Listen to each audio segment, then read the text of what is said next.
This video is brought to you by Bitbox NES game cases. There is no better way to protect, store, and show off your NES game collection. Only available at stoneagegamer.com/bitbox. Skip it up and that up. So for everyone getting used to gameplay footage again, going, phew, Rich went back to the old format.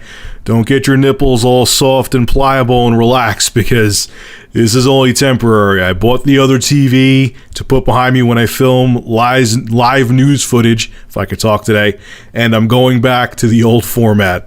Sorry guys, hate to disappoint you. I'm going to get it set up hopefully later this week with Yerrick. He's going to help me out with lighting, and in a couple days I'm going to go back to the good old, actually not the new, I should say, film format. So just letting you know. And I understand why you guys wanted me to get a TV, because a lot of you said, and I agree with you, quote unquote, you look like a fat guy in outer space.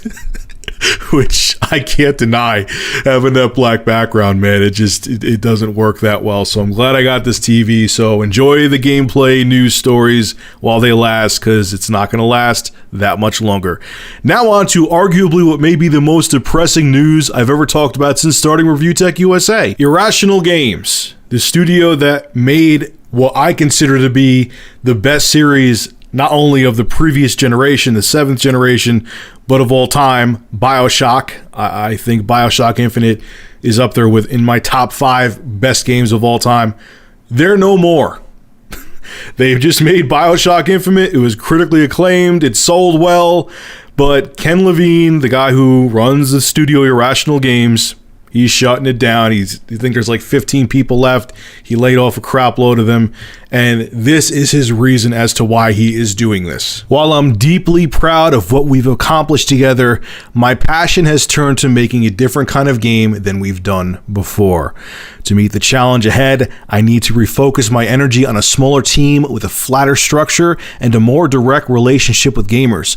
In many ways, it will be a return to how we started, a small team making games for the core gaming audience. He wants to make, I quote here, narrative-driven games for the core gamer that are highly replayable. He wants to foster the most direct relationship with his fans as possible, and he wants to focus exclusively on content delivered digitally. Ding, ding, ding, the key reason right there, folks. So Ken Levine is calling it a trimmed studio, saying that Irrational Games is still going to be there, but like I just said 20 seconds ago, they're going to be making digitally distributed games because they want to be more in touch with the gamer.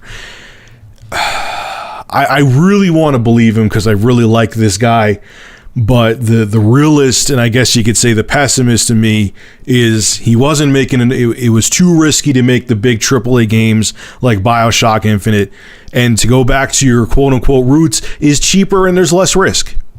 You can't knock the guy for it, I guess. You can't hate on him for it, because it is what it is, and the industry is evolving and changing, and AAA games are getting more expensive by the day. But it just sucks, because Ken Levine is a brilliant guy, and I don't know, even if he does, I don't know, is he going to sell off the Bioshock series? We'll see. If he does, who's going to be able to hold that down, man? Who's going to be able to, come up with something that'll be on the same level as Bioshock Infinite, if he sells it to another development company? But this is what it is. AAA games are very risky, and unless you really have the funds and cash to lose, it's safer to go this route. And it sucks to see it. It was funny, right before I heard about this announcement, a bunch of you guys, I'm not going to give anyone direct credit, because like 30 of you guys sent me this article in like 20 seconds on my Facebook page. But it was funny. Adam Sessler was saying, last year everyone was like, oh, doom and gloom with the gaming industry, how mobile's going to take over, and now everything's all optimistic. Really? Really, Adam Sessler? Take a look at this. Are you still as optimistic about everything? Anyway, folks, this is Rich of Review Tech USA. Make sure to rate, comment, favorite, and subscribe. And as always, thank you for supporting my channel. Have a good one.